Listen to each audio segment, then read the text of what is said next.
Hello students, good morning. मैं Pravesh Sharma. Welcome back to my channel BEd first year language across the curriculum अर्थात पाठ्यक्रम में भाषा के अंतर्गत आज का हमारा टॉपिक है संपन्न भाषा यानी कि स्टैंडर्ड लैंग्वेज। हिंदी भाषा संपन्न भाषा है, चाहे वह लिपि के क्षेत्र में हो, चाहे स्वर व्यंजन के क्षेत्र में हो। उसकी समृद्ध शब्दावली है, शुद्ध वर्तनी है, अर्थात जैसा बोला जाता है वैसा ही लिखा जाता है। अब हम एक एक पॉइंट करके इसकी संपन्नता के विषय में देखेंगे।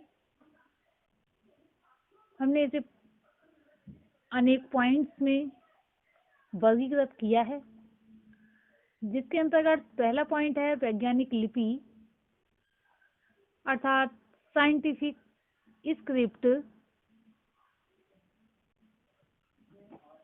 किसी भी भाषा के दो रूप होते हैं, मौखिक और लिखित।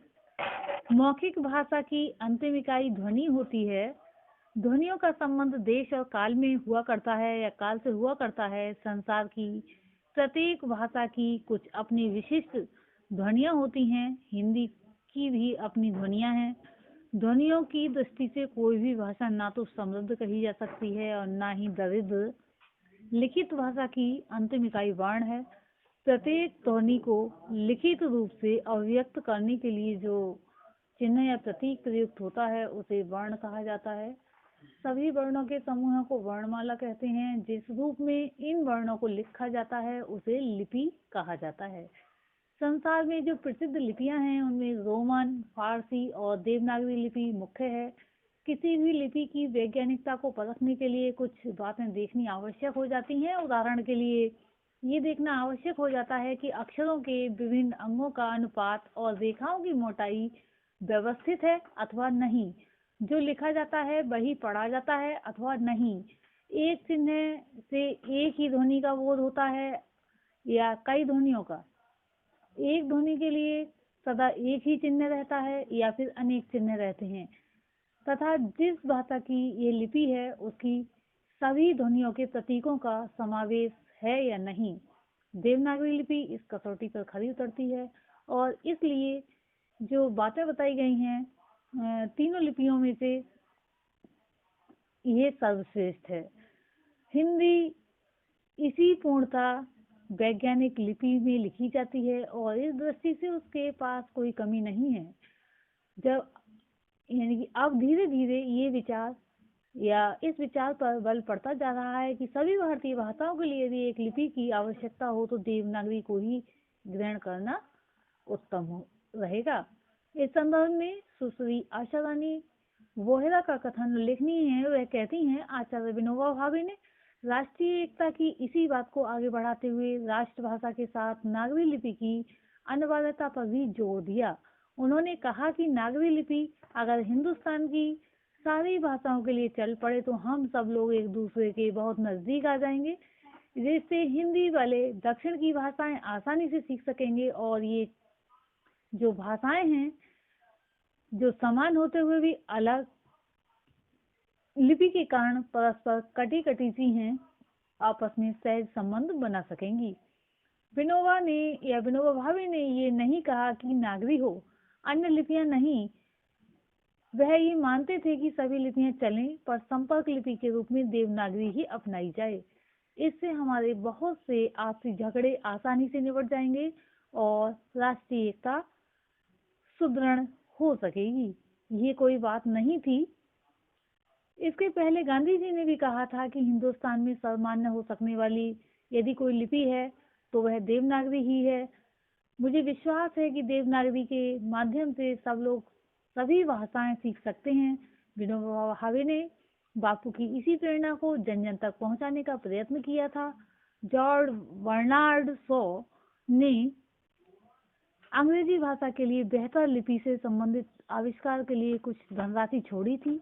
उस पर किसी ने एक लिपि का नमूना भी प्रस्तुत किया था। लंदन टाइम्स में छपे उस नमूने से भी विनोबा भावे ने प्रेरणा ली थी कि वैसे ही गुण उन्हें नागरी लिपि में दिखाई दिए थे।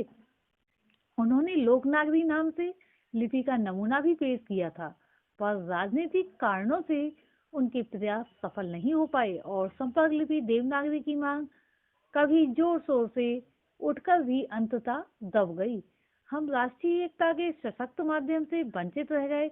यदि हम एक लिपि संपर्क के रूप में अपना लें तो सचमुच ही हम दक्षिणी भाषाएं आसानी से सीख सकेंगे और हमारा काम ही आसान नहीं होगा, अपितु हम कभी परस्पर अधिक यानी कि जो हम सभी जो है आपस में परस्पर निकट आ सकेंगे।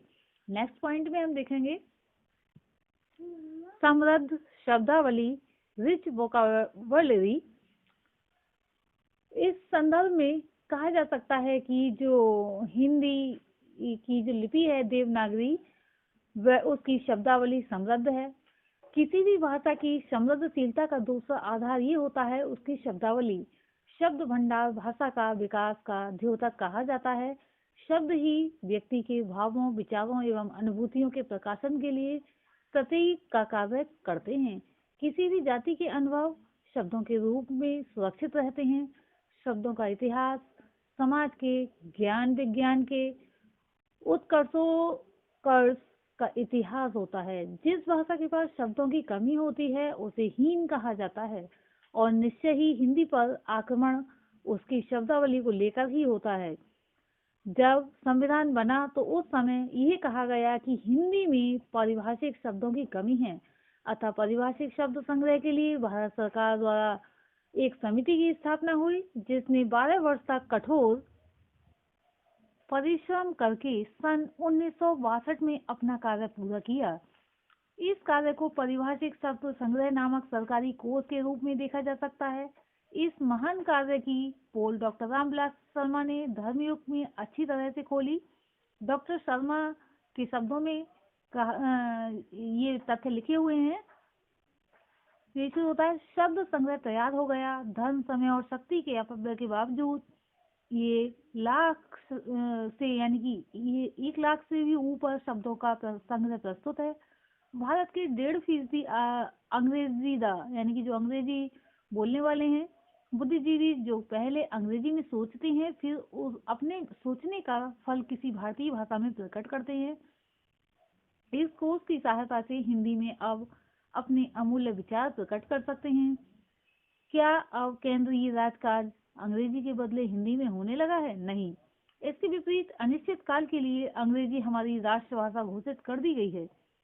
2 निष्कर्ष इससे स्पष्ट हो जाते हैं। पहला है कि हिंदी में पारिभाषिक शब्दों के अभाव की बात राजनीतिज्ञों का झूठा प्रचार है। सरकारी शब्द संग्रह का 99% शब्द हिंदी पुस्तकों और कोशों में पहले से ही विद्यमान है।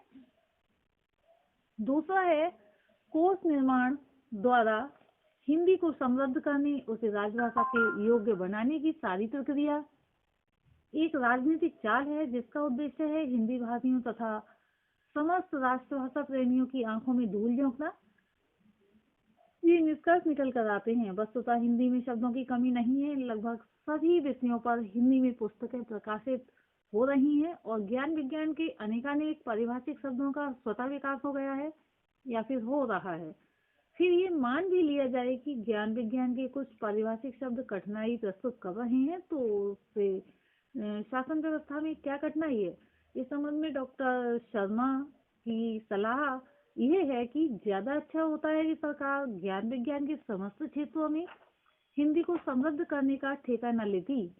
वह शासन व्यवस्था, न्याय, व्यापार आदि उन क्षेत्रों के शब्दों का ही संग्रह बनाती जिससे उसे आए दिन ये देखना पड़ता है आखिर लोकसभा के सदस्य या फिर मंत्रीगण अपनी राजनीतिक हैसियत से भौतिकी, रसायन शास्त्र या जीव विज्ञान पर तो ग्रंथ रखेंगे नहीं।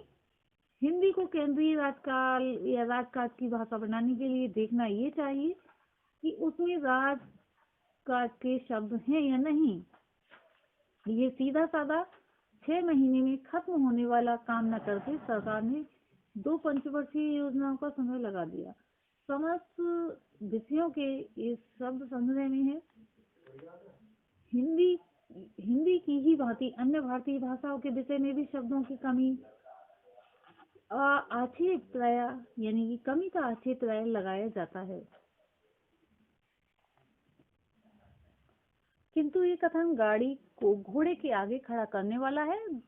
देसी भाषाओं को व्यापार का अवसर न दीजिए और आक्षेप लगाइए कि व्यवहार में आने की क्षमता इसमें है ही नहीं। हिंदी या अन्य भारतीय भाषाएं अपनी शब्दावली मुख्य रूप में संस्कृत से ग्रहण करती हैं और संस्कृत शब्दों की दृष्टि से अक्षय भंडार है। संस्कृत में एक ही धातु के अनेकानेक शब्द गढ़ने की क्षमता है। यही नहीं, संस्कृत से हिंदी में आए अनेक तत्सम शब्दों के पर्याय संसार की किसी भी भाषा में मिलते ही नहीं हैं। सर्वथा समृद्ध कही जाने वाली अंग्रेजी तो उन शब्दों के लिए शब्द ही नहीं जुटा पाती। प्रसिद्ध कोशकार मोनियस विलियम्स को अपने संस्कृत अंग्रेजी कोश में एक एक संस्कृत शब्द के लिए अनेक अंग्रेजी के शब्दों को देना पड़ा। इस दृष्टि से हिंदी को दरिद्र नहीं कहा जा सकता, अंग्रेजी को कहा जा सकता है। अंग्रेजी में प्राय शब्द से उस पदार्थ का बोध होता है जिसका वह प्रतीक है, किंतु हिंदी में एक एक शब्द में न केवल पदार्थ वरन उस पदार्थ के किसी विशेष गुण का भी बोध होता है। उदाहरण के लिए फायर शब्द कहने से उस वस्तु का ही बोध होता है जो जलती है, किंतु वही कहने से आग और यज्ञ के धुएं को वहन करने वाली आग का बोध होता है। अंग्रेजी में अर्थ भूमि के द्योतक है, किंतु पृथ्वी शब्द पृथ्वी नामक पदार्थ और उसके गुण यानी कि फैली हुई का भी द्योतक है।